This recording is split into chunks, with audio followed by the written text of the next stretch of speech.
andrógenos, ¿no? Este es un grupo de fármacos que son muy usados para distintos fines que requieren no solamente en la salud del varón, hablando de los andrógenos, sino también en ciertas patologías de la mujer que están asociadas con el hiperandrogenismo, ¿no? Cuando hablamos de andrógenos, evidentemente estamos hablando de hormonas sexuales masculinas, las que son las responsables de dar el fenotipo masculino, tanto en las características sexuales primarias como en las secundarias. Recuerden, las características sexuales primarias en el varón son el testículo, el pene, la estructura de la vesícula seminal, la próstata, etc. Y las características secundarias son el fenotipo del varón, que son espalda ancha, cuello triangular, vello púbico romboidal, etc., ¿no? La testosterona es el andrógeno más importante que se dispone, ¿no? Hay evidentemente ahora testosterona sintética y semisintética, de tal forma que son derivados de la testosterona, que es la hormona masculina que se produce en los testículos, en las células de Leydig. Recuerden, el testículo tiene dos tipos de células, las foliculares, las que producen los espermatozoides, y las células de Leydig que producen la testosterona. La producción diaria de testosterona es más o menos 8 miligramos al día. Estos andrógenos son también más importantes, ya lo dijimos, la testosterona y los derivados semisintéticos como la dihidrotestosterona y la androstendiona. De hecho, dihidrotestosterona y la androstendiona son pasos que sigue esta producción de testosterona tanto en los testículos como también en otros sitios donde se producen hormonas masculinas, que es básicamente en la corteza suprarrenal, en la capa fasciculada, o sea, la capa más profunda de la corteza suprarrenal. Recuerden, la corteza suprarrenal tiene su capa glomerular donde se producen los mineralocorticoides, la capa fasciculada, que es la segunda, que se producen los glucocorticoides, y la capa reticular, que es la tercera capa más profunda, y se producen las hormonas masculinas en la suprarrenal.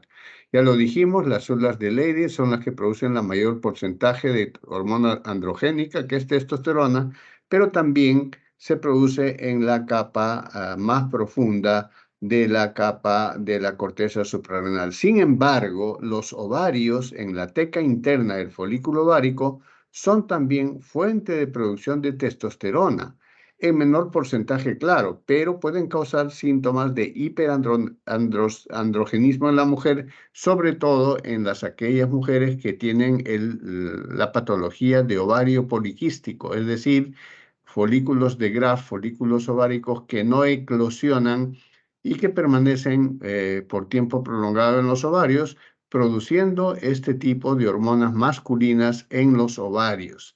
La sobreproducción de las hormonas masculinas en los ovarios de la mujer o en la corteza suprarrenal pueden causar síntomas de hiperandrogenismo en la mujer que son susceptibles de ser tratadas con medicamentos antiandrógenos. Esta es la síntesis de los andrógenos en los testículos. Ya sabemos que la hormona final es la testosterona, ¿no es cierto? La testosterona es la hormona que se produce en los testículos a partir del colesterol, es decir, de una estructura química que es el ciclo pentano-peridrofenantreno, por diferentes pasos. El colesterol se transforma en pregnenolona. La pregnenolona tiene dos rutas, una que es la 17-hidroxipregnenolona y luego pasa a dihidroepiandrosterona, a la androstendiona y luego a testosterona. Por otro lado, la pregnenolona también puede seguir la ruta para la producción de hormonas femeninas, que es la progesterona, y el estradiol, que son hormonas femeninas. Fíjense, a partir de la pregnenolona y a partir del colesterol pueden ser diferentes rutas para la producción de la testosterona. La testosterona como tal no es activa, tiene que ser activada por la 5-alfa-reductasa en dihidrotestosterona, que es la forma activa de esta hormona, ¿no? En las suprarrenales igualmente se parte el colesterol, pero se sigue 3 diferentes rutas de acuerdo a la capa de la cual estamos hablando. La capa fasciculada, por ejemplo, que es la capa media, va a llegar a producir a partir del colesterol, pasando por la pregnenolona, por diferentes pasos enzimáticos hacia la producción de cortisol y corticosterona, que es básicamente los glucocorticoides. La zona glomerulosa, que es la capa más superficial de la corteza suprarrenal, a través de pregnenolona con diferentes pasos enzimáticos, va a pasar a la producción de los mineralocorticoides, que es la aldosterona. Y en la capa reticulada, que es la capa más profunda, igualmente pasando por la pregnenolona, por diferentes pasos enzimáticos, vamos a llegar a la producción de androstendiona, que es otro andrógeno, pero esta vez proveniente de la corteza suprarrenal. La estructura química, como dijimos, es básica, su núcleo ciclopentano perhidrofenantreno, que tiene un grupo hidroxilo en la posición 17, ahí ustedes lo ven, en la posición 17, un grupo hidroxilo y un doble enlace en los carbonos 4 y 5. Acá no se ve muy bien en la lámina, pero si ustedes hacen un esfuerzo, van a ver los carbonos 4 y 5, 4 y 5, que son dobles enlaces, y la estructura que es básica para todos los tipos de andrógenos e incluso de medicamentos anabólicos, que son también variantes de los andrógenos. Esta es la molécula de la testosterona. Fíjense qué parecida es la molécula de las suprarrenales, pero, perdón, de la cortisona, en la capa más media de la corteza suprarrenal, que conservando la estructura básica de ciclopentano perhidrofenantreno por la agregación de los diferentes radicales, en este caso la posición hidroxilo en el carbono 17 y con otros radicales en diferentes tipos de carbono en la misma estructura ciclopentano perhidrofenantreno, va a producir otra sustancia química con diferentes acciones farmacológicas. La testosterona tiene acciones muy definidas y la cortisona tiene también acciones definidas, ambos de forma diferente. Fíjense, la testosterona, ya lo dijimos, es la estructura básica, es la hormona producida por las células de Leydig, y la androstendiona es también una hormona que se produce básicamente de la cascada de producción de la suprarrenal. Esta se transforma en testosterona y la testosterona es activada en dihidrotestosterona, que es la forma activa de la testosterona. En los ovarios también ocurre la síntesis de testosterona.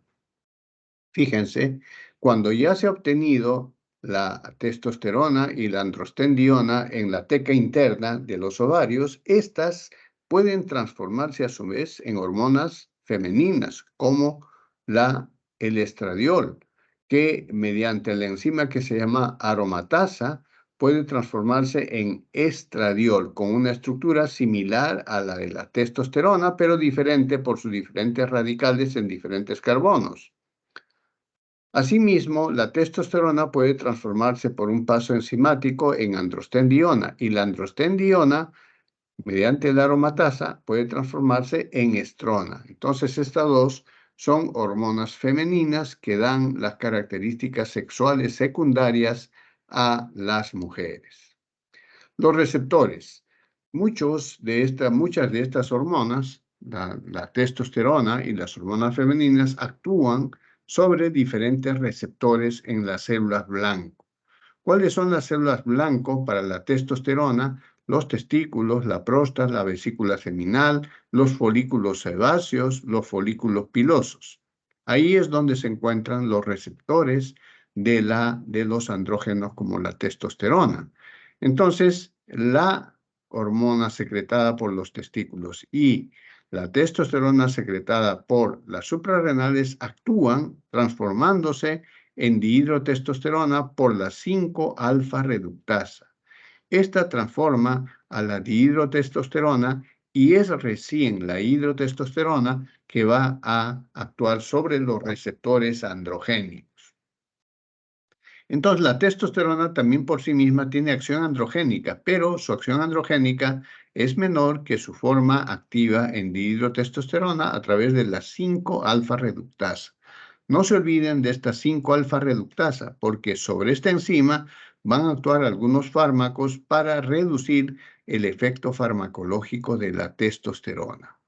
Asimismo, la testosterona, como vimos anteriormente, mediante el complejo aromatasa se transforma en estradiol y el estradiol tiene sus propios receptores que dan las características secundarias de mujeres, es decir, el crecimiento de la mama, el crecimiento de los labios menores, mayores, la secreción vaginal, el establecimiento del ciclo menstrual, que se complementan con la otra hormona femenina que es la progesterona. Los andrógenos pueden clasificarse básicamente desde el punto de vista farmacológico en 3 grupos.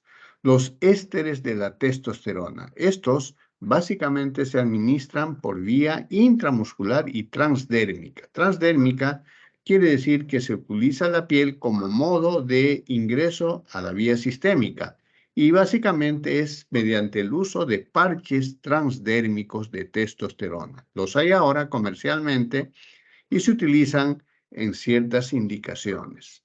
Los 17 metilados de la 17-alquiltestosterona. Estos sí se dan por vía oral y tienen un menor primer paso hepático. Y finalmente, un grupo 3, los andrógenos con actividad anabólica que esencialmente incrementan la masa muscular.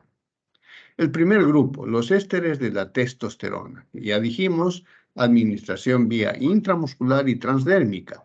Acá tenemos a varios representantes de este grupo que son el propionato de testosterona con actividad androgénica 1, similar a su actividad anabólica, el enantato de testosterona, actividad androgénica 1, actividad anabólica 1, el cipionato de testosterona, el cipionato más enantato, que es un 17 éster, recuerden que es una mezcla.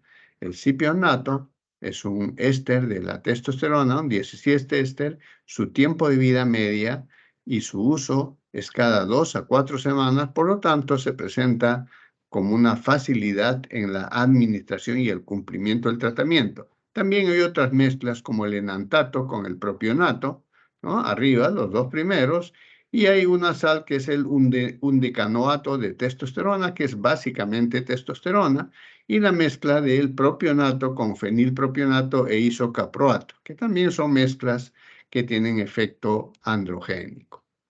El segundo grupo, los 17 metilados, son derivados de la 17-alquiltestosterona y estos sí se pueden dar por vía oral y tienen un menor primer paso, metabolismo de primer paso. Me refiero a que conservan una buena biodisponibilidad.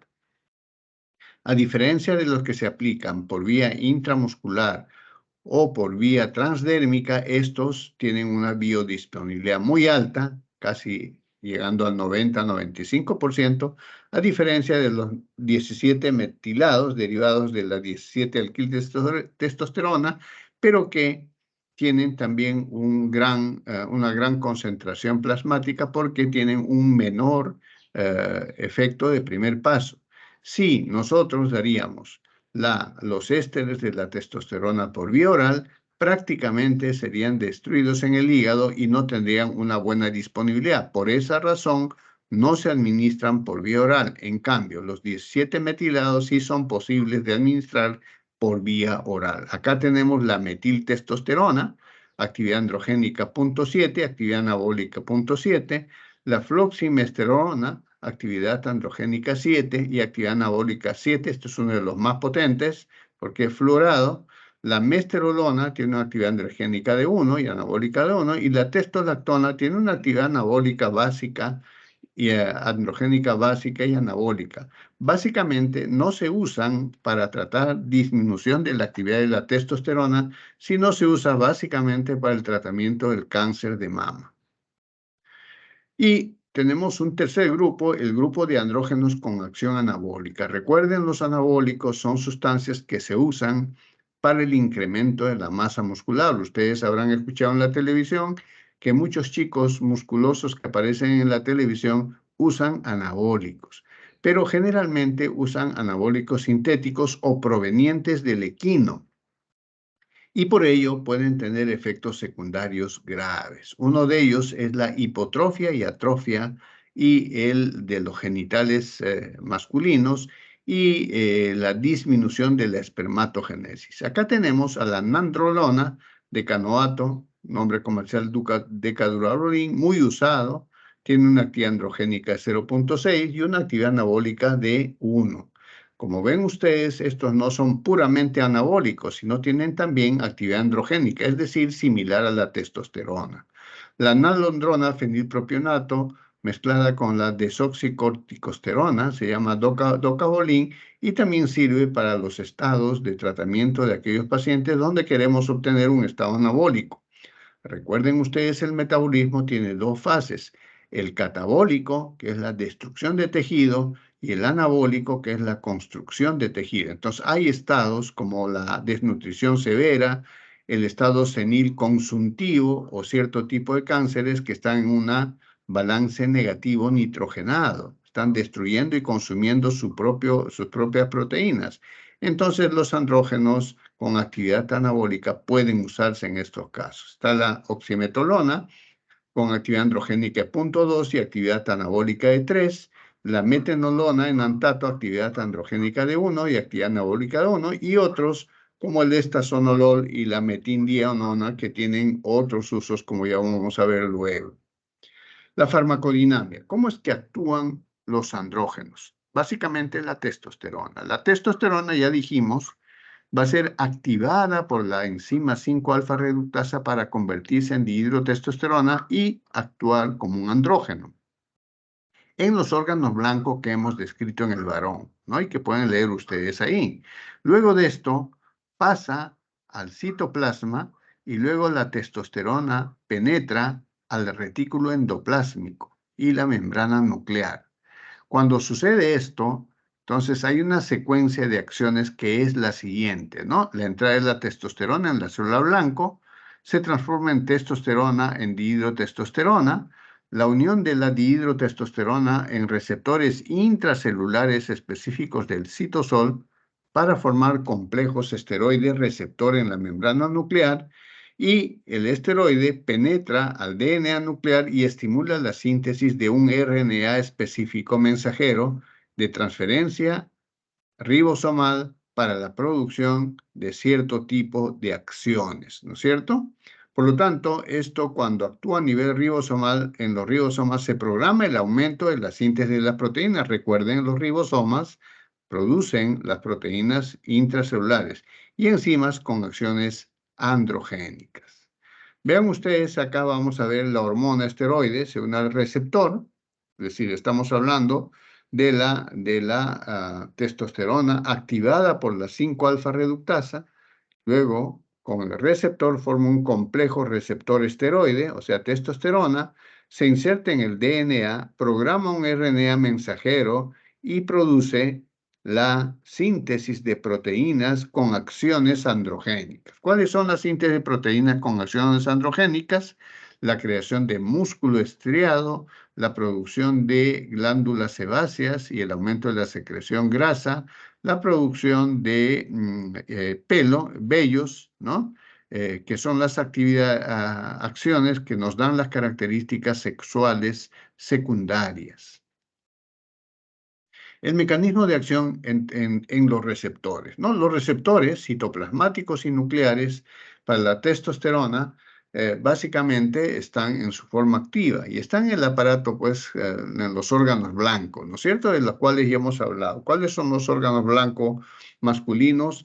El pene, los testículos, el conducto deferente, el epidídimo, la vesícula seminal, los conductos eyaculadores, etc., ¿no? Estos receptores para dihidrotestosterona están también en los folículos pilosos, glándulas sebáceas, en el hipotálamo para un mecanismo de retroalimentación. Recuerden ustedes que las células de Leydig están influenciadas por la pituitaria, por la hormona luteotrópica, ¿no es cierto? Y los espermatozoides están influenciados, o sea, las células foliculares, por la hormona folículo estimulante, ¿no? Entonces, intracelularmente la testosterona puede seguir la vía de convertirse en dihidrotestosterona por la 5-alfa reductasa, puede actuar como tal y la testosterona mediante aromatización puede convertirse en la mujer que tiene la enzima aromatasa en estradiol, que es la hormona femenina. La farmacocinética. Generalmente ustedes ya han visto que se puede administrar por vía intramuscular o por vía transdérmica. Igualmente, esos son los ésteres y los 17 metilados pueden administrarse por vía oral. ¿Ah?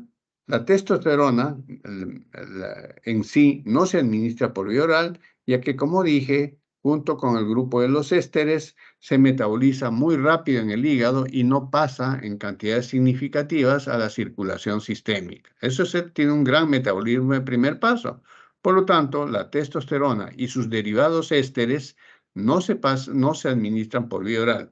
En cambio, algunos ésteres como el propionato, cipionato y enantato, administrados por vía oral, son efectivos farmacológicamente.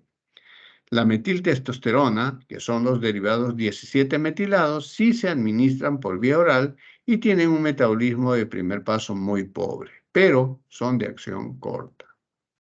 La farmacocinética. Una vez que tanto los administrados por vía oral como los administrados por vía parenteral y transdérmica, la testosterona circula ligada a una globulina plasmática. Recuerden, la mayoría de los fármacos se ligan más bien a la albúmina para ser transportados y distribuidos por la circulación sanguínea. En el caso de testosterona, circula ligada a la globulina plasmática en un 40%, con albúmina 58% y entre 1 y 2% circula libre. Dada que son sustancias hormonales, son liposolubles, ingresan a las células blanco y ser convertidas por 5-alfa reductasa en dihidrotestosterona, que es la forma activa. Se metaboliza básicamente en el hígado por glucuronización y sulfatación.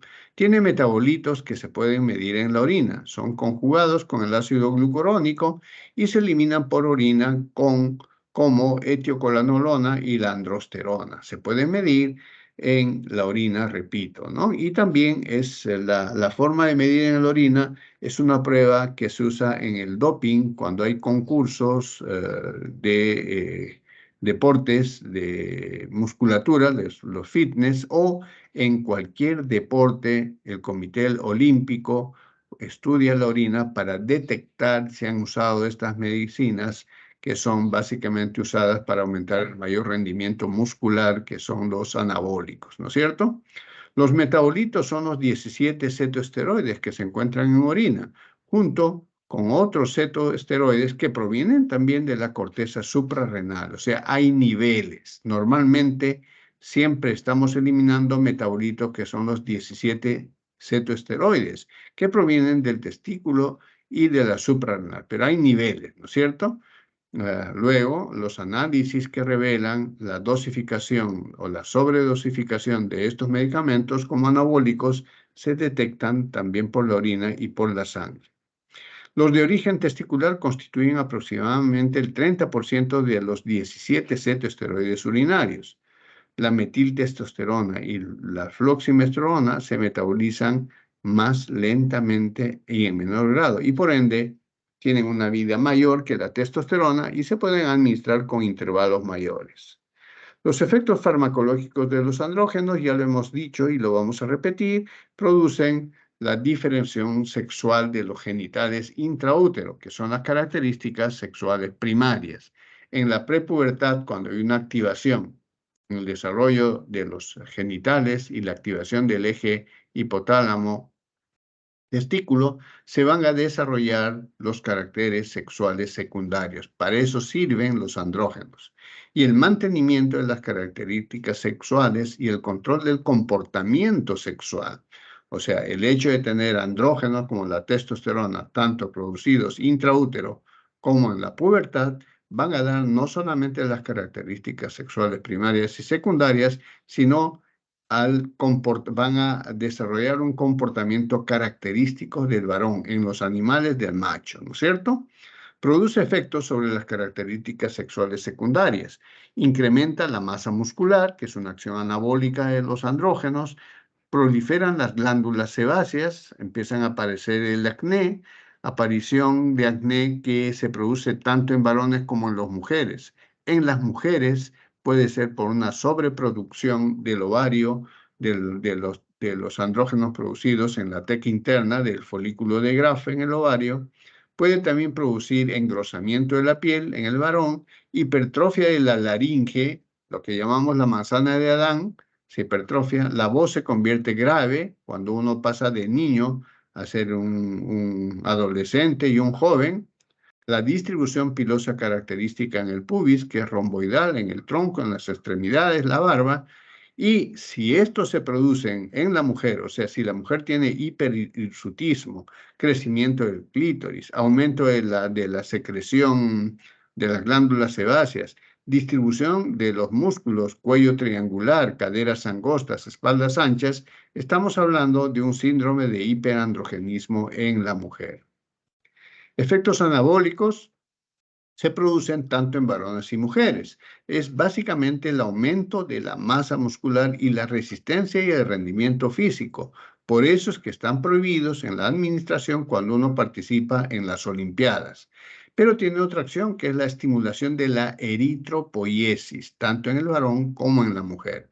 El uso ilícito está prohibido y expone a efectos adversos, reversibles e irreversibles, virilización en la mujer, agresividad en la mujer y en los varones.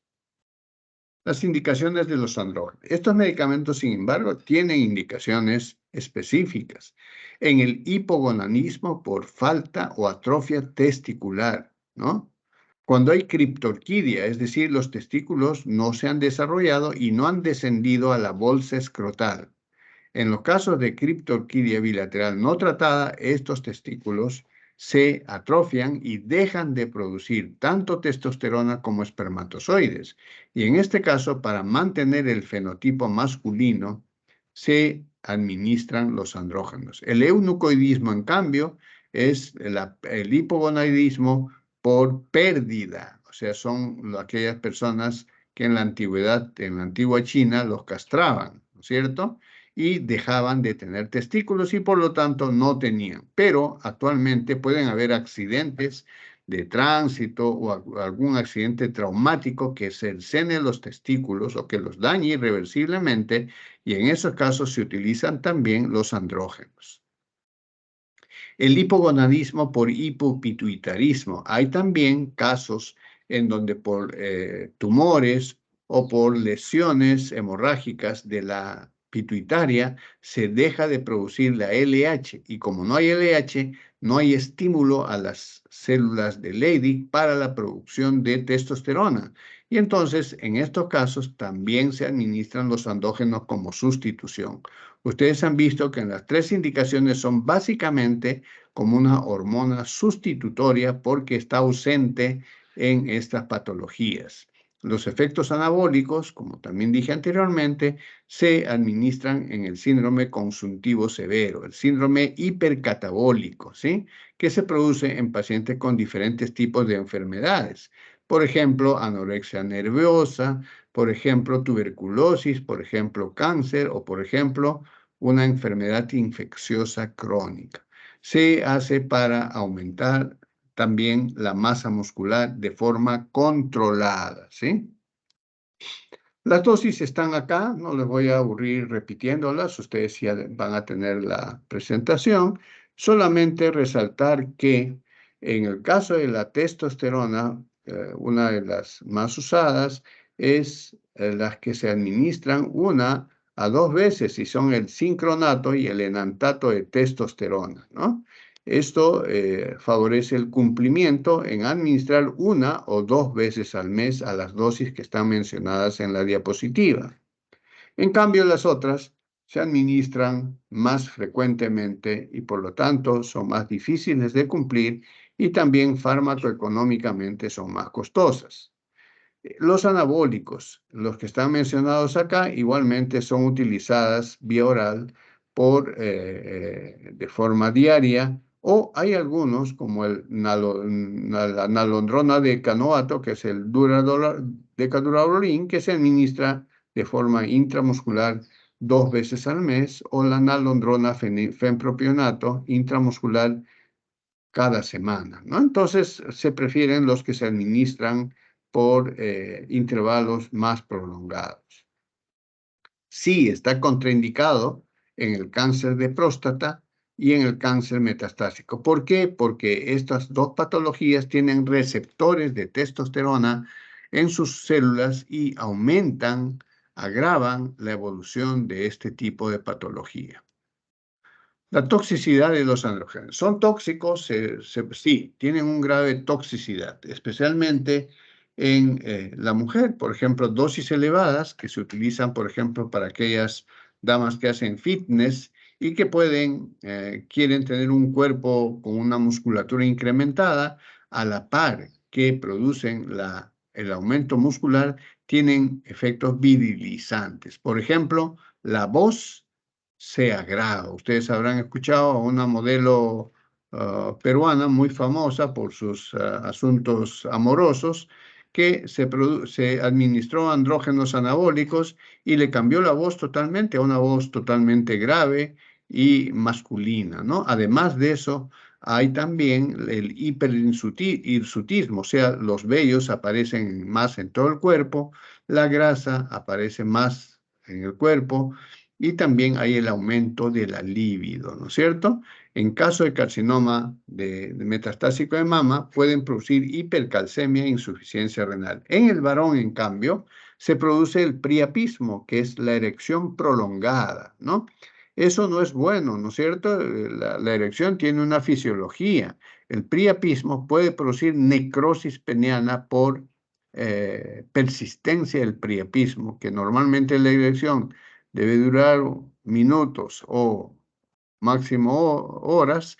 Acá se produce una duración de varias horas y puede producir necrosis porque no se está irrigando adecuadamente, porque hay dilatación de los senos cavernosos.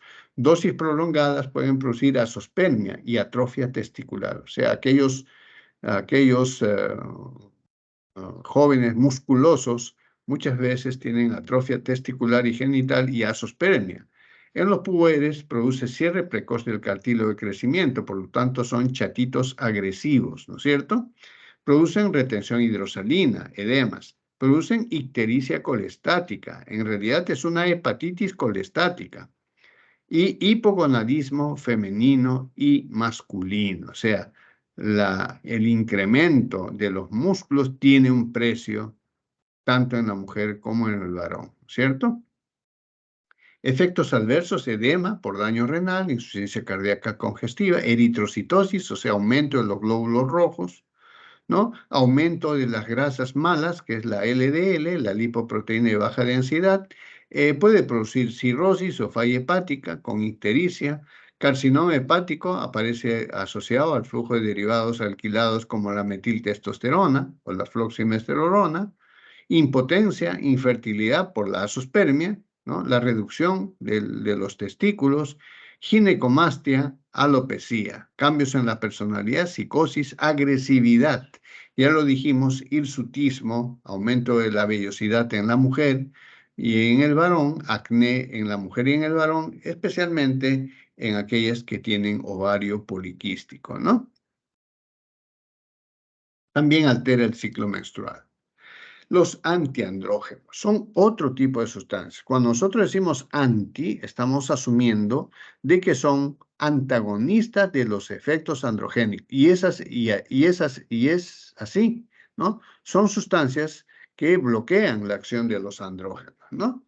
Este efecto puede alcanzarse por varias vías, ¿no es cierto? Se inhibe la síntesis. empezando con hormonas GnRH, que son las hormonas liberadoras del hipotálamo, como la leucoprida y la gonadotropina, inhibiendo la secreción de la hormona gonadotrópica. No estoy hablando de la hormona liberadora, que es la FSH, y la hormona LH. Estoy hablando de la hormona hipotalámica, que es las hormonas gonadotrópicas. Sustancias no hormonales como el ketoconazol, el lioconazol y la espironolactona tienen también un efecto antiandrógeno de inhibición de la síntesis. Y hay un grupo que es el bloqueo de la 5-alfa reductasa. Recuerden, la 5-alfa reductasa producía la forma activa de la testosterona, que es la dihidrotestosterona. Bloqueando esta enzima, podemos evitar que se convierta la testosterona en su forma activa y por lo tanto no actúe como tal. Acá tenemos fármacos como la finasterida y la dutasterida. Y finalmente, el bloqueo de los receptores androgénicos de testosterona en la superficie de la membrana celular de los órganos blancos. Acá tenemos la ciproterona, la flutamida y la nilutamida. Los andrógenos, evidentemente ya hemos dicho, antagonizan los efectos androgénicos de diferentes maneras, inhibiendo competitivamente con la unión al receptor androgénico, flutamida, bigalutamida. Estos ocupan el receptor androgénico y no va a haber sitio donde actúe la testosterona. Inhiben la síntesis de andrógenos, como el ketoconazol, que es también un fármaco que tiene efecto antimicótico, ¿no? Los bloqueantes del alfa-5 reductasa, acá tenemos varios, ¿no es cierto? Que bloquean la transformación de la testosterona en la forma activa, ¿no? Acá tenemos el finasteride. También existen otros, ¿no? Ya vamos a ver luego. Los inhibidores de la secreción de testosterona, antagonistas del receptor de la hormona liberadora de gonadotrofinas, en la administración continua, que está el leucopride y la gonadolerina. Y la inhibición de las gonadotrofinas. Fíjense, ¿eh? El quinto grupo tiene varias acciones. Inhibición de las gonadotrofinas, es decir, inhibición de la LH, disminución de los receptores de la testosterona en las células blanco.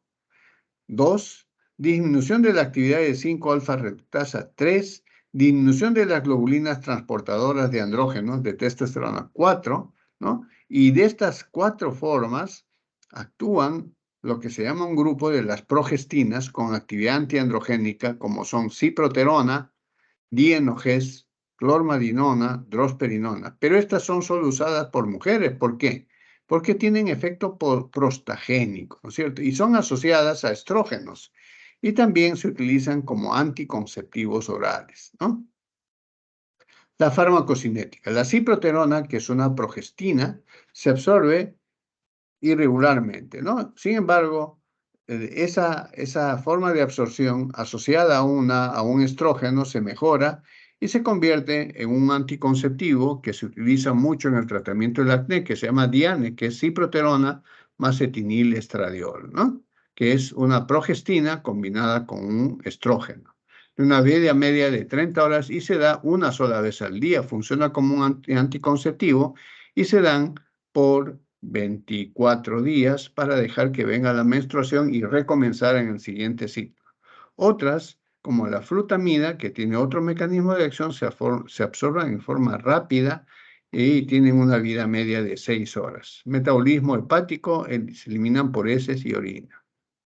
Indicaciones de los antiandrógenos. Los antiandrógenos se indican en la mujer que tiene el diagnóstico de hiperandrogenismo. Ya hemos dicho que la mujer con hiperandrogenismo es una mujer con bastante acné, con caída del pelo, ¿no es cierto? Con la voz grave, con hirsutismo, aumento de la vellosidad corporal, con aumento de la libido y con retención de líquidos y voz grave, ¿no es cierto? Para combatir estos efectos de hiperandrogenismo, idealmente hay que descubrir de dónde vienen estos andrógenos, de dónde viene esta testosterona en la mujer. Puede ser un tumor suprarrenal de la parte fasciculada, donde se producen los andrógenos suprarrenales, O puede ser que tenga ovario poliquístico, que tenga varios folículos de Graf que no han eclosionado para ovular y en esto se está produciendo la testosterona, que es la forma más común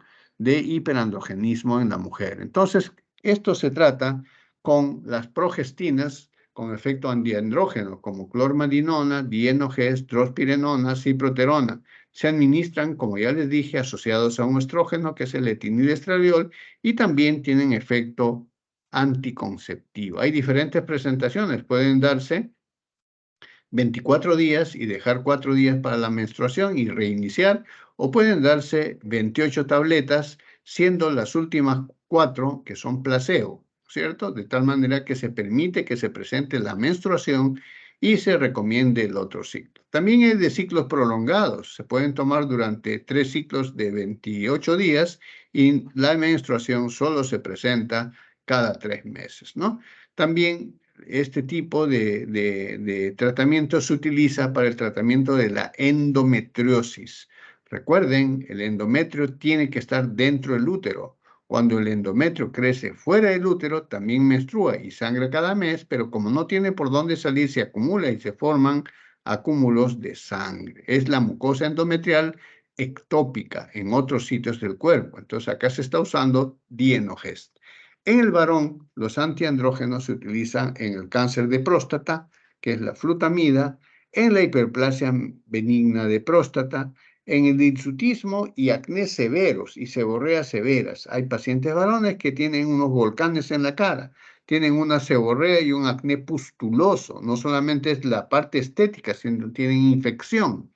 Y entonces se utiliza la ciproterona, pero en este caso sin el acompañamiento de una hormona femenina como el etinilestradiol. El exceso de líbido. Hay casos donde hay un exceso de líbido y son depredadores sexuales que llegan al delito, ahí se les da también la ciproterona, ¿no? En estos casos también se ha utilizado como la castración química utilizando ciproterona, ¿no? El tratamiento de algunos casos de calvicie y alopecia. La flutamida, acá tienen ustedes cómo se administra, su farmacocinética 94 de unión, ya les dije que esto se absorbe muy bien, tiene un metabolismo hepático y la eliminación renal. Se utiliza como antiandrógeno en el cáncer de próstata y tiene contraindicaciones como la insuficiencia hepática, tabaquismo, embarazo y lactancia. Los antagonistas de la 5-alfa reductasa tenemos a la finasterida, que es otro de los fármacos que se utilizan en el cáncer de próstata y que tienen las mismas contraindicaciones de la flutamida. Estos son los fármacos que se utilizan como antiandrógenos que están básicamente orientados al tratamiento específico del hiperandrogenismo en la mujer. Evidentemente, si el tratamiento farmacológico no surte efecto en el tratamiento del hiperandrogenismo femenino, hay una segunda alternativa, el tratamiento quirúrgico, que es la excisión en cuña del ovario para permitir la eclosión de los folículos de Graf. Y en el caso de los varones, si los medicamentos no dan resultados, se llegan a las medidas quirúrgicas como es la extracción de los testículos para evitar que se produzcan la testosterona y el uso concomitante de antiandrógenos en los casos donde hay una secreción de andrógenos de la suprarrenal. Muy bien, ¿tienen alguna pregunta? Para pasar a la otra clase. Esta presentación les voy a alcanzar mediante su delegada, ¿no? Y también está colgada en el Team. Ya está colgada. Bien. Vamos a pasar a la otra clase. La otra clase, si es que no hay preguntas y ustedes me están escuchando, ¿verdad? Sí se le escucha, doctor. Sí, doctor, sí se le escucha. Ya. ¿Están viendo la presentación de osteoporosis todavía? No se observa, doctor, no está Ya, compartiendo pantalla. ahora vamos a compartir.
Doctor, ya se puede ver su presentación.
Doctor, disculpe, su micrófono está apagado.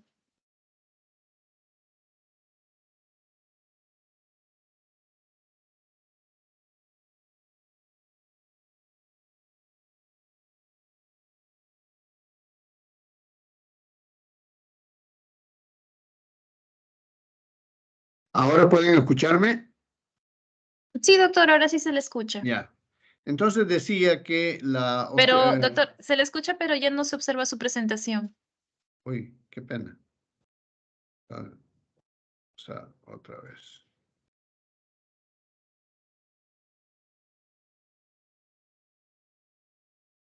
Ahora, Ahora sí, doctor, ahora sí se observa. ya, bien. Entonces vamos a desarrollar este tema. Estaba diciendo antes de que se vea la presentación de que como ahora últimamente en las últimas décadas, diría en el último lustro, las personas están viviendo más. Entonces, han aparecido muchas patologías que se presentaban básicamente en las personas adultas. Quiero decir, en las personas mayores de 45 años y ahora otras en los mayores de 60, 70 años. Recuerden ustedes que, sobre todo en Europa, la tasa de nacimientos ha bajado, y la población adulta ha aumentado. Por lo tanto, patologías como la osteoporosis son eh, patologías que se presentan muy frecuentemente. En el caso de la osteoporosis, se presenta predominantemente en la mujer. Sin embargo, no es exclusivo en la mujer. También hay varones que tienen osteoporosis por diferentes razones. La definición de osteoporosis es que es un trastorno del esqueleto, o sea, de la estructura ósea, que básicamente pierde su resistencia y predispone a fracturas. La resistencia ósea es un concepto que depende de dos cosas de los huesos, la densidad y la calidad ósea. La densidad, ¿cómo se mide? Con la densitometría, ¿no? Expresa los gramos de mineral. Acuérdense ustedes que el hueso contiene hidroxiapatita de calcio, ¿no es cierto? Y de la trabeculación, que es la calidad ósea. Tiene que tener una trabeculación que también se mide, la densidad ósea por el densitómetro y la calidad ósea por mediciones biomecánicas de la estructura trabecular. Doctor, ¿podría, por favor, ampliar su presentación para poder verlo? Ahora sí, gracias. Cuando tenemos la osteoporosis, la OMS también ha definido la osteoporosis ya muy antiguamente y esto se mantiene, ¿no? Ellos nos dicen que es una enfermedad sistémica caracterizada por la disminución de la masa ósea y un deterioro de la microarquitectura. Entonces, ¿de qué estamos hablando? De la masa ósea, de la mineralización, o sea, de la densidad ósea, y de la arquitectura que estamos hablando de la trabeculación. Entonces, esto predispone a fracturas que pueden ser graves en algunos casos. Entonces, es una enfermedad que ha sido ya definida muy anteriormente, que básicamente habla de la resistencia ósea. Entonces, vamos a recordar a ustedes Ya lo saben por fisiopatología que en el hueso hay dos sistemas, el sistema resortivo y el sistema de síntesis ósea. El sistema de síntesis ósea quiere decir la creación de hueso, la mineralización de hueso, y eso está a cargo del osteoblasto que incorpora el calcio, o sea, el osteoide, al hueso y lo mineraliza, ¿no? Y la resorción del hueso, que es dada por el osteoclasto, que remodela el hueso, sacando el calcio de los huesos. Hay un sistema que incorpora calcio, que es el osteoblasto, y hay un sistema que saque el calcio del hueso. ¿Para qué?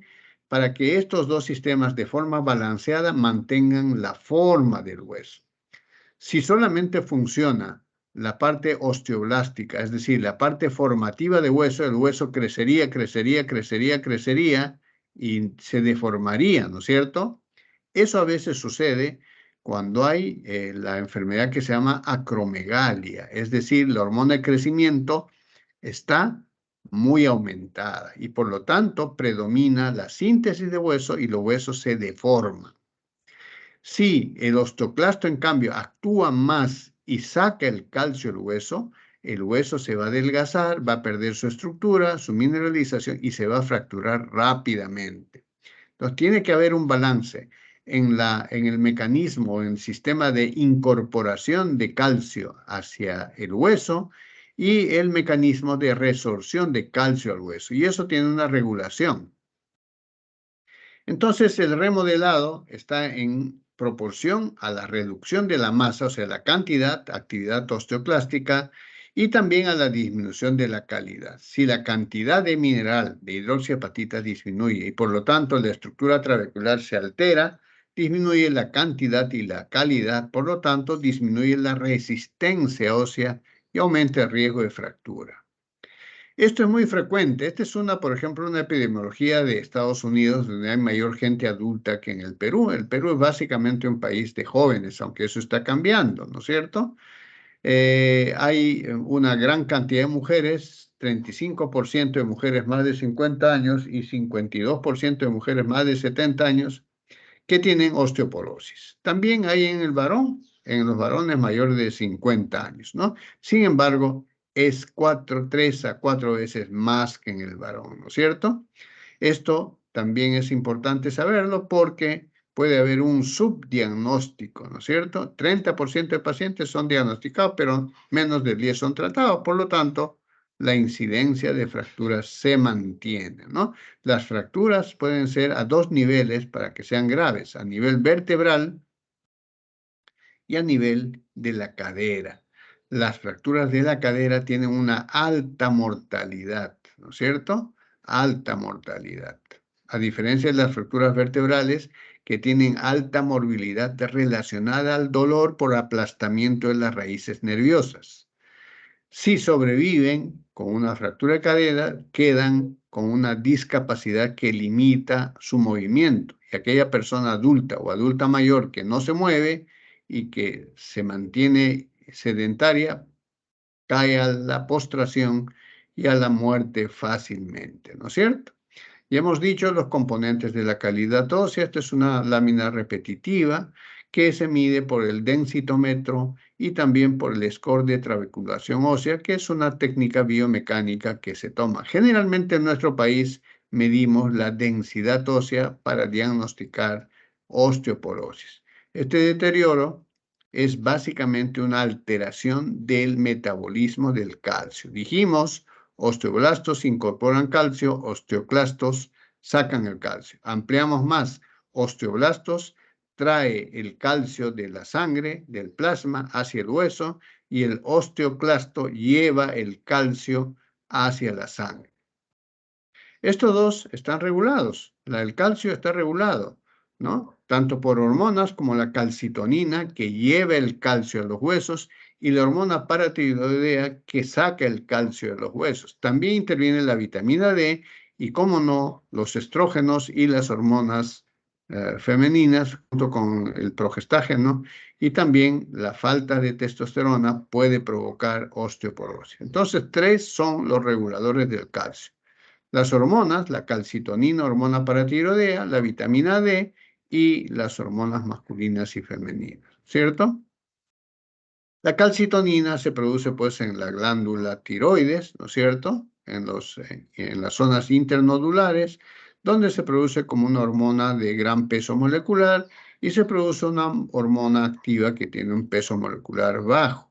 Es una hormona polipeptídica, por lo tanto, en las formas de administración como fármaco, se dan básicamente por vía parenteral, porque si se toman se destruyen en el estómago, o por vía nasal, como ya vamos a ver antes. La calcitonina tiene las propiedades del descenso del calcio plasmático. ¿Por qué?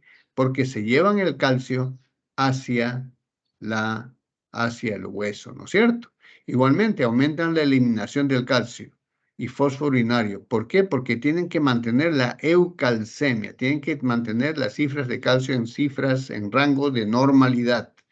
Reducen la resorción del hueso por inhibición del osteoclasto, o sea, actúan más sobre el osteoblasto y reducen la actividad del osteoclasto. Deprime el pasaje del calcio del hueso al líquido extracelular, esto ya lo dijimos. Produce hipocalcemia. La calcitonina es antagonizada por la hormona paratiroidea y la vitamina D. Entonces acá es fácil ver, hay que poner en línea el osteoblasto y el osteoclasto. En la sangre hay que ver si está en hipercalcemia, actúa la calcitonina. Si está en hipocalcemia, actúa la paratormona. La calcitonina para sacar el calcio de la circulación y ponerlo en el hueso o aumentar su eliminación, y la paratormona para llevar el calcio hacia la sangre cuando hay hipocalcemia y la disminución en la eliminación urinaria, ¿no? Entonces la calcitonina produce hipocalcemia e hipofosfatemia. La farmacocinética, ya lo dijimos, no se absorbe bien por vía oral, sí por vía subcutánea, intramuscular y nasal. El efecto de la calcitonina de salmón, que es la que se usa por vía nasal, por ejemplo, es 6 a 8 horas. Su vida media es muy variable, de 7 hasta 90 minutos después de una administración simple, y la calcitonina humana 60 minutos después de una dosis simple. La concentración plasmática con calcitonina de salmón se consigue a las 2 horas, y los niveles plasmáticos están entre 0.1 y 0.15 nanogramos por mililitro. Se metaboliza muy rápido en el riñón, también en la sangre y en tejidos periféricos. La calcitonina, ya lo dijimos, incrementa la excreción de calcio. Recuerden, calcitonina tiene que bajar el calcio de la sangre por dos mecanismos: disminución en la incremento de la excreción de sodio y llevando el calcio al hueso. Pero también tiene acciones en el estómago, disminuye el volumen y la acidez gástrica. En el páncreas disminuye la tripsina y la amilasa en el jugo pancreático. Y en la osteoporosis y en la hipercalcemia disminuye la cantidad sérica de calcio, primariamente por inhibición de la resorción ósea, o sea, disminuye la actividad del osteoclasto y el número y función de estos. Una disminución de la resorción de calcio produce resorción osteocítica. Entonces puede ocurrir esta acción convirtiendo el ATP en AMP cíclico. En resumen, la calcitonina, cuando hay mucho calcio en la sangre, lo lleva hacia los huesos o hace que se eliminen. Las indicaciones son indicaciones posmenopáusica y senil, ¿cierto? La posmenopáusica se produce cuando la mujer ha dejado de producir hormonas femeninas como estrógenos y progestágenos, y eso ocurre en la disminución de la menstruación y la disminución de los óvulos ya se han terminado, y ocurre en la mujer entre los 40 y los 45 años, ¿no es cierto? La calcitonina de salmón o humana es básicamente la indicación en la osteoporosis, pero no solamente con la hormona de la calcitonina, sino hay que acompañar de calcio, porque si no hay calcio, la calcitonina no va a tener dónde actuar para llevarlo hacia el hueso. En los casos de patología, donde cursan con hipercalcemia, la calcitonina de salmón está indicada con suero salino intravenoso para el tratamiento de hipercalcemia. ¿Por qué es peligrosa la hipercalcemia? Porque puede producir paro cardíaco en sístole. Recuerden, el calcio es el principal elemento que actúa en la contracción muscular, ¿no es cierto? Si no hay calcio, el músculo no se contrae y produce tetania en el músculo estriado, fasciculaciones, y si hay mucho calcio, puede producir paro cardíaco en sístole, ¿no es cierto? Entonces, la calcitonina se ha mostrado eficaz para bajar el calcio en estos pacientes. Hay una patología que es el mieloma múltiple, que es una especie de cáncer por sobreproliferación de las células plasmáticas y que carcome los huesos. Y cuando carcome los huesos, invade este mieloma múltiple, invaden estas células plasmáticas, produce liberación de calcio a partir del hueso y esa hipercalcemia puede matar al paciente antes que la enfermedad del mieloma múltiple. Hay una patología también que es el hiperparatiroidismo primario. Para esto, básicamente se utiliza la cirugía para eliminar las glándulas paratiroides que se ubican detrás de la glándula tiroidea. Las dosis, básicamente en el adulto, en la osteoporosis postmenopáusica, se puede dar intramuscular o subcutáneo 100 unidades internacionales por día, o interdiario o 3 veces por semana. Estas son las presentaciones, la de salmón, 200 unidades por mililitro, la humana igual hay una tirocalcitonina cuya ampolla es de 100 unidades, ¿no? 3 veces semanales, que se utiliza también en el tratamiento de las hipercalcemias en los sitios de emergencia, ¿no? También hay una presentación nasal, ¿no? Lo que no hay es la presentación oral. Nasal sí, se utiliza unos spray, un inhalador nasal que se aplica y que proporciona 50 a 100 unidades. Esto se aplica diariamente o interdiariamente en aquellas mujeres con diagnóstico de osteoporosis. Para emplear este tratamiento, la mujer tiene que tener diagnóstico de osteoporosis. Entonces, la calcitonina, vamos a ver este cuadrito que me ha gustado mucho y lo he puesto acá, para ver la eficacia. Fíjense, si el riesgo de la osteoporosis son fracturas de cadera, de vértebras o de otros huesos, vean ustedes la eficacia del spray intranasal. Reduce el riesgo de fractura vertebral en el 33%, pero no se ha observado lo mismo en la cadera y en sitios no vertebrales, ¿no es cierto? Sí es seguro, tiene molestias nasal y puede dar algunas epistaxis. La hormona paratiroidea es otra hormona que regula el calcio. Se produce en la hormona en las glándulas paratiroideas que están atrás de la glándula tiroidea y que se produce primero como una prohormona que tiene 115 aminoácidos, una prepro, luego una pro con 90 aminoácidos y finalmente se excreta la forma activa con 84 aminoácidos, ¿no? Aquí hay una serie de clivaciones enzimáticas para llegar a la forma activa de la paratormona. Esta paratormona, como ya les dije, estimula a los osteoclastos haciendo que estos lleven el calcio a la sangre, ¿cierto? Cuando hay hipocalcemia prolongada, aumenta la secreción de hormona paratiroidea. Mejora también el calcio, la absorción de calcio intestinal para llevarlo a la sangre. Recuerden, actúa cuando hay hipocalcemia, sacando calcio de los huesos, haciendo que se reabsorba más y disminuyendo la eliminación del calcio por la orina, ¿cierto? Moviliza, ya lo dijimos, por resorción ósea, promueve la absorción del calcio desde el intestino, ¿no? No se absorbe por vía oral.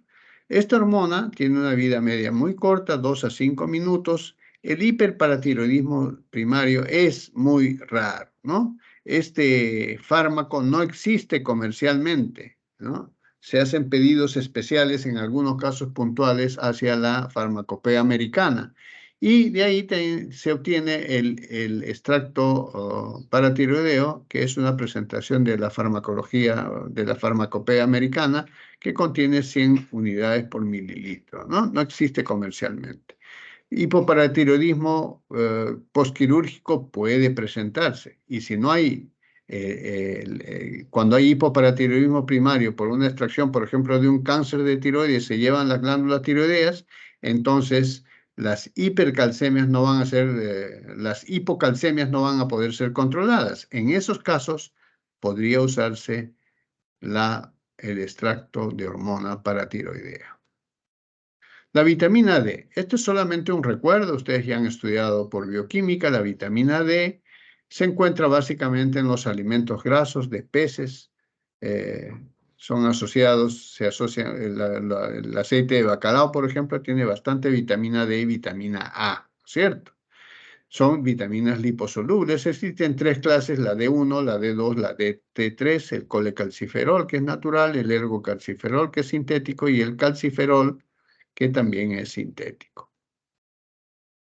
Las provitaminas D son el ergocalciferol y el 7-dihidrocolecalciferol. Estas provitaminas se activan con la irradiación de los rayos ultravioleta y se transforman en vitamina D. El ergocalciferol se transforma en ergocalciferol. El ergosterol se calcifica en ergocalciferol, que es la vitamina D2. El 7-dihidrocolesterol en colecalciferol, que es la vitamina D3. Y los derivados también son derivados del ciclopentano perhidrofenantrenio. Los derivados de la vitamina D es el calcitriol, ¿no? El alfa-25 desoxicolecalciferol, que se produce en forma natural en el riñón y también se produce en forma sintética. Entonces, estas son las vitaminas D. La vitamina D es esencial para la absorción del calcio del intestino. Básicamente, esa es su función, ¿sí? Cuando uno se expone a los rayos ultravioleta, se forma el colecalciferol, ya lo dijimos. El ergocalciferol, que es la vitamina D2, se encuentra comercialmente como suplemento. Tanto el colecalciferol como el ergocalciferol son transportados al hígado, ¿no? Donde son convertidos en calcifediol, que es transportado a los riñones y es convertido en calcitriol, que es la forma más activa de la vitamina D. Su nombre químico es 21,25-dihidrocolecalciferol, ¿no? Recuerden, el calcitriol es la forma más activa de vitamina D y que se produce en el riñón. El alfa-calcidiol es rápidamente convertido en 1,25-dihidrocolecalciferol, que es el calcitriol. Esto sucede también en el hígado. El calcitriol actúa por ligadura a receptores específicos en el citoplasma de las células de la mucosa intestinal, haciendo que se absorba el calcio, ¿no es cierto? Como incorporando, estimulando la producción de proteínas ligaduras al calcio, ¿no? Recuerden ustedes, dentro de las células hay 2 proteínas, que es el calmodulín, ¿no es cierto?, que regula el calcio intracelular. También estimula la reabsorción de calcio del túbulo distal renal, es decir, aporta calcio, tanto por aumentar la absorción como por disminuir su excreción. Se indica en osteoporosis asociado a los antiosteoporóticos, que ya vamos a ver luego, ¿cierto? También se utiliza evidentemente la vitamina D en el raquitismo, que es una falta de vitamina D, ocurre en los niños, ¿no? Eso no es osteoporosis, eso es simplemente desmineralización de hueso. Deficiencia de vitamina D en ciertas patologías, alcoholismo o hepatopatías que no secretan suficiente bilis para absorber esta vitamina liposoluble, ¿no es cierto? Y en aquellos pacientes que toman barbitúricos, colesteramina, colestipol, hidantoína y primidona, que son fármacos que impiden la absorción del calcio. En el hiperparatiroidismo, la vitamina D contribuye a suprimir la tetania para elevar el calcio sérico, ¿no? Recuerden, el hiperparatiroidismo es la patología donde hay mucha secreción, como su nombre lo dice, de hormona paratiroidea, y puede producir grandes concentraciones de calcio en la sangre rápidamente. Entonces, en pacientes con hipocalcemia que tienen tetania, puede elevar el calcio, ¿no es cierto? Aumenta la absorción intestinal del calcio y moviliza el calcio de los huesos, como ya lo dijimos. Indicación de vitamina D o análogos. Por deficiencia de vitamina D, el ergocalciferol. Para el raquitismo, el calcitriol. Para la hipofosfatemia familiar, que son otras patologías aparte de la osteoporosis, como estamos viendo, ¿ya? En la hipocalcemia asociada a hipoparatiroidismo, alfa-calcidiol y calcifediol. Insuficiencia renal crónica, alfa-calcidiol y calcitriol. Estas son indicaciones que, si bien es cierto, no están ligadas a la osteoporosis, son patologías que pueden ustedes observar. La vitamina D se absorbe muy rápido en el intestino delgado. Colecalciferol es el que más se absorbe. Evidentemente tiene que haber una alimentación con lípidos, ¿no es cierto? Porque la vitamina D es una vitamina liposoluble, ¿no? Llega a la sangre y es ligado a las alfa-globulinas. Su vida media es diferente para cada una de ellas. El colecalciferiol, 10 a 22 días. Calcitriol, 3 a 6 horas. Ergocalciferol, 19 a 48 horas, ¿no? El inicio de acción es muy rápido para el calcitriol. Recuerden, calcitriol es la forma de vitamina D, D3, que es la más potente y que se usa de forma como un sustituto o coadyuvante para el tratamiento de la osteoporosis. Recuerden, vitamina D tiene que estar asociada con el antiosteoporótico, ¿ya? Vitamina D y calcio, evidentemente, ¿no? El tratamiento de la osteoporosis es vitamina D, calcio y un antiosteoporótico. Estas son las necesidades de calcio, esta es fisiología básica, lo vamos a dejar ahí. Y las dosis son en raquitismo, estas son las dosis. En hipoparatiroidismo son estas. El calcitriol está indicado en insuficiencia renal en aquellos pacientes que tienen diálisis. Y fíjense, estas dosis, recuerden, es también para sustituir en el caso de la osteoporosis, ¿ya? Sobredosis es tóxica, dosis altas producen hipercalcemia, nefroesclerosis, dosis tóxicas de 3.75 miligramos, eso equivale a 150.000 unidades al día. Puede haber cefalea, albuminuria, vómitos, diarreas, nicturia, insuficiencia renal y también osteoporosis, que es paradójico. Estas son las presentaciones: vitamina D, 2, ¿no? Dosis 2.000 unidades diarias, colecalcifediol, 2.000 unidades al día, calcitriol, 0.5 microgramos al día. En el riñón se forma calcitriol activo, también en el hígado, pero también en el riñón. Se elimina por la bilis. La vida media de la vitamina D es 30 días. La vitamina D y D2, D3, la vida media y el del calcitriol es de 5 horas. Osteoporosis. El tratamiento de la osteoporosis es básicamente incrementar la densidad ósea, ¿cierto? En sitios muy definidos que para evitar las fracturas, como las caderas y las vértebras, ¿no es cierto? La prevención de fracturas. Ya hemos hablado de la vitamina D y del calcio. También existen otros que son los bifosfonatos, el raloxifeno, la teripratida, el desumabufab y los estrógenos, el granulato de estroncio. Vamos a empezar por los bifosfonatos. Y vitamina D, calcio ya lo hemos hablado. Vamos a hablar de los bifosfonatos. Son análogos del pirofosfato, que es casi como una sal. Tienen afinidad por el fosfato de calcio en su fase sólida y se unen a la hidroxiapatita en el hueso. Recuerden, fíjense, tiene afinidad por el fosfato de calcio y se une a la hidroxiapatita en el hueso, dándole fortaleza a los huesos, mineralizando. Inhiben la resorción ósea, o sea, no sacan el calcio del hueso. Hay análogos del pirofosfato, que son los bifosfonatos, ¿no? Acá básicamente vean ustedes estas dos moléculas, la de arriba y la de abajo, donde hay una sustitución del oxígeno que es sustituido por un carbono, ¿no es cierto? Acá. Y por dos radicales que pueden ser un grupo hidroxilo, ¿no?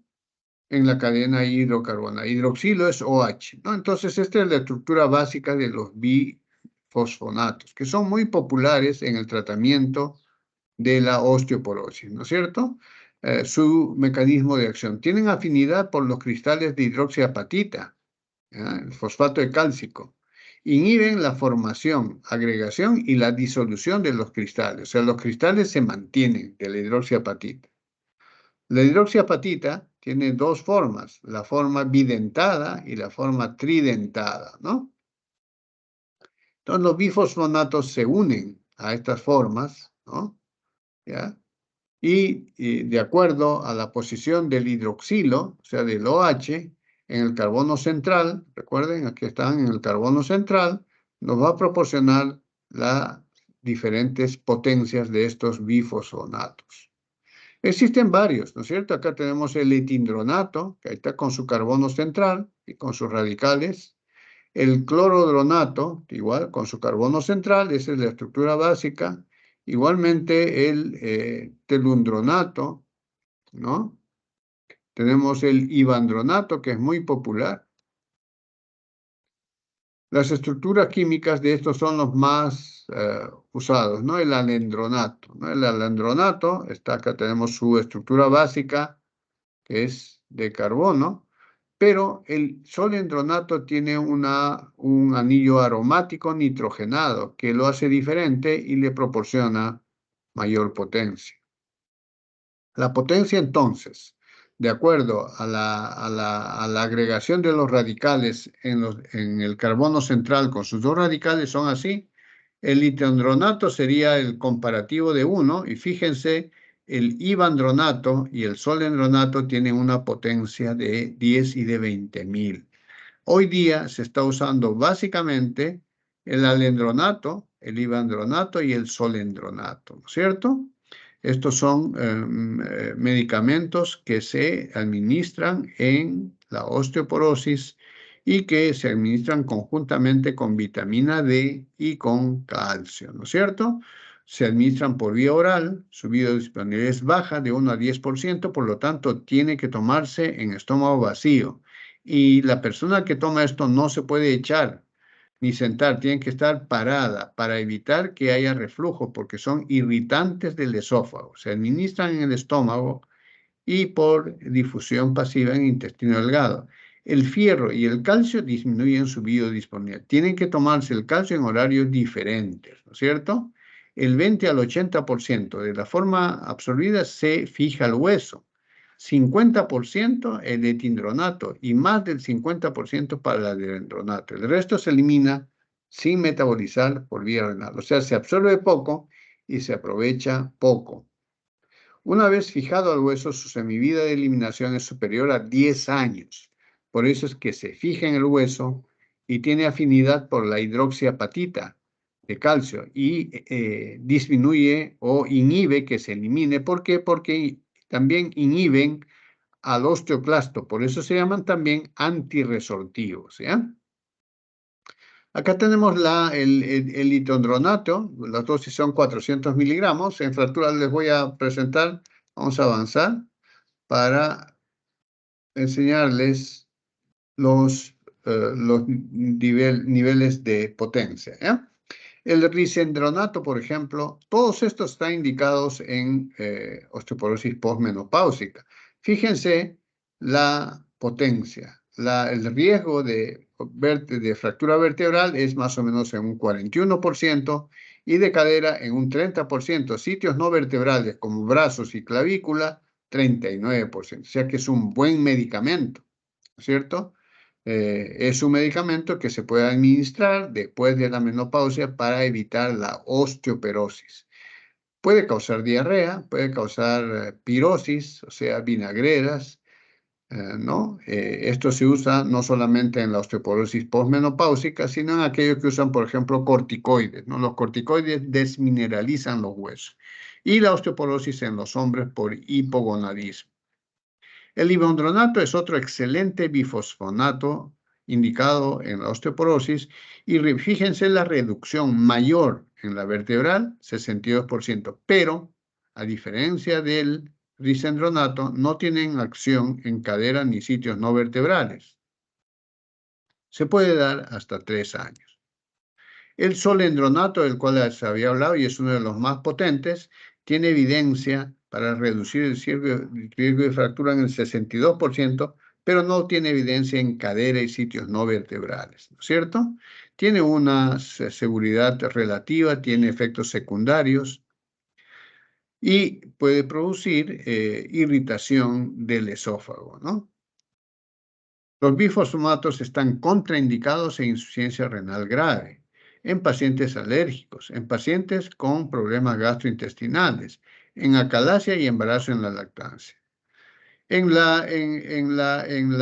el solendronato tiene mayor asociación con la osteoporosis de las mandíbulas, ¿ya? Puede producir osteoporosis en las mandíbulas e incluso fractura de mandíbulas. Eso es la ONM en las siglas en inglés. El raloxifeno es otro mecanismo que no es un bifosfonato, es otro dentro de la clasificación. Tiene una acción similar al estrógeno, ¿ya? Es un análogo hormonal que actúa como el estrógeno, ¿no es cierto? Recuerden, el estrógeno es una hormona femenina que cuando se pierde en la menopausia empieza la osteoporosis, ¿no es cierto? No tiene acciones adicionales a los naturales del estrógeno, o sea, no produce menstruaciones ni tensión mamaria, ¿sí? Ocupa sus receptores y hace que los huesos retengan, incorporen el calcio en los huesos. No es una hormona, es un análogo hormonal, ¿ya?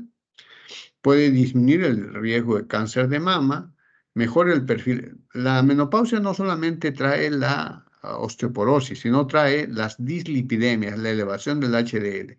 En este caso, este medicamento que es el raloxifeno, que también es muy usado, entonces mejora el perfil lipídico. Se da por vía oral a las dosis de 60 miligramos día. La eficacia en las fracturas de 30 a 50% en la vertebral. Y la cadera no hay evidencia, ¿ya? Entonces, pero tiene un pequeño problema, puede provocar trombosis, ¿no? Y eso es fatal. Puede provocar síntomas de menopausia, o sea, puede provocar bochornos, flashes, etc. No se da, pues, obviamente, en embarazadas, ¿no? Se supone que la mujer embarazada no tiene osteoporosis, ¿no? La teripratina también es un análogo, una imitación de hormona paratiroidea, ¿no? Pero no tiene las acciones de la hormona paratormona, ¿no? Es un tratamiento osteoformador reversible, o sea, es decir, estimula a los osteoblastos. Su dosis 20 microgramos al día por vía subcutánea, ¿no? Esto está solamente reservado para mujeres de muy alto riesgo de fractura con una densidad ósea menos de 4 DE, desviaciones estándar, ¿no es cierto? Que es bastante, ¿no? Contraindicaciones, hipercalcemia, teripratina. La teripratina sí tiene una alta posibilidad de protección contra el riesgo de fractura vertebral y contra sitios no vertebrales, brazos, hombro, clavícula, ¿no? Está contraindicado en pacientes con irradiación, por ejemplo, pacientes que han recibido irradiación por cáncer de mama, ¿cierto? O tiene un riesgo alto en osteosarcomas, con elevación de la fosfatasa alcalina. Está contraindicado en hiperparatiroidismo. Teripratina. El denosumab es un medicamento biológico, ¿no? Es un anticuerpo monoclonal que ha salido últimamente, ¿no? Y que se ubica en los receptores RAM de los osteoclastos, inhibiendo su acción. ¿Qué cosa hacen los osteoclastos? Sacan el calcio del hueso.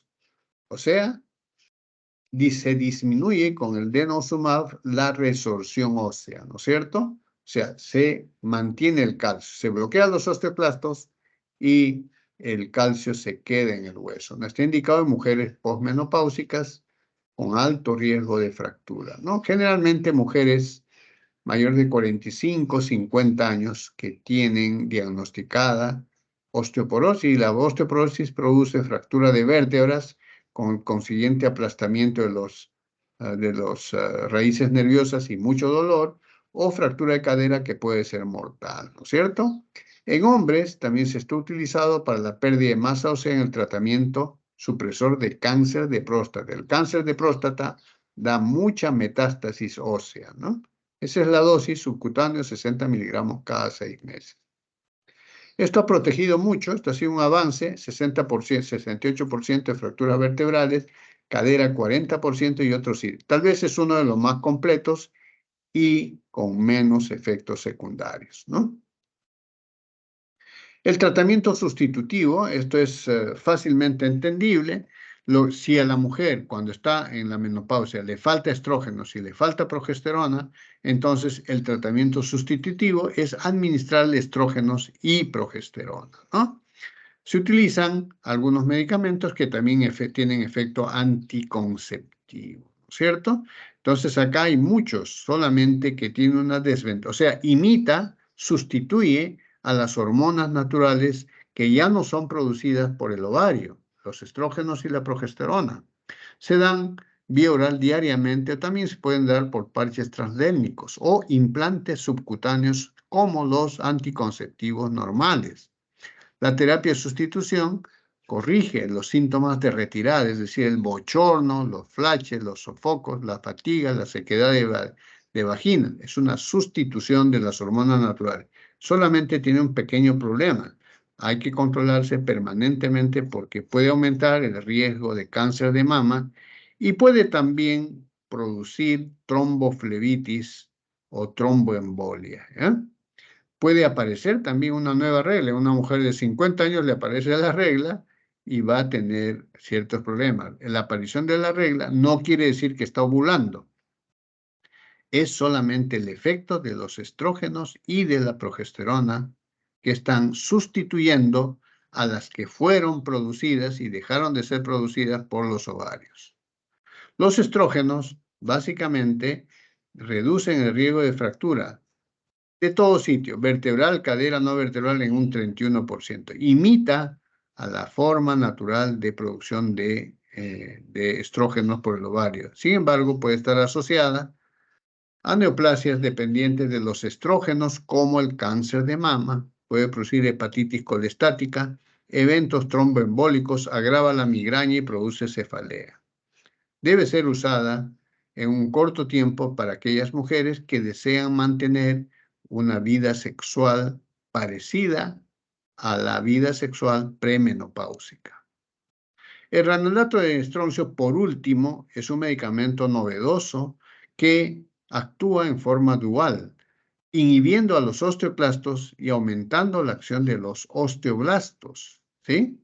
Tiene una acción dual, pero este medicamento tiene un pequeño problema por el cual se ha reducido su uso porque despertó gran entusiasmo.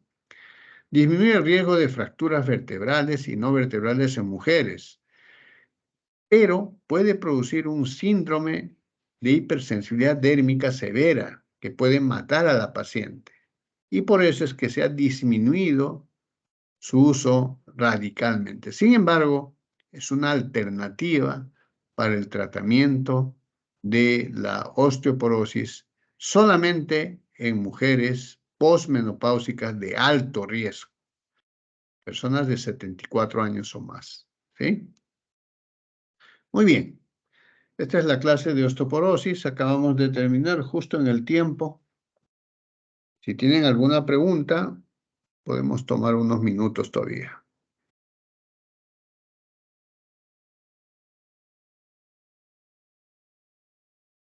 Y si no,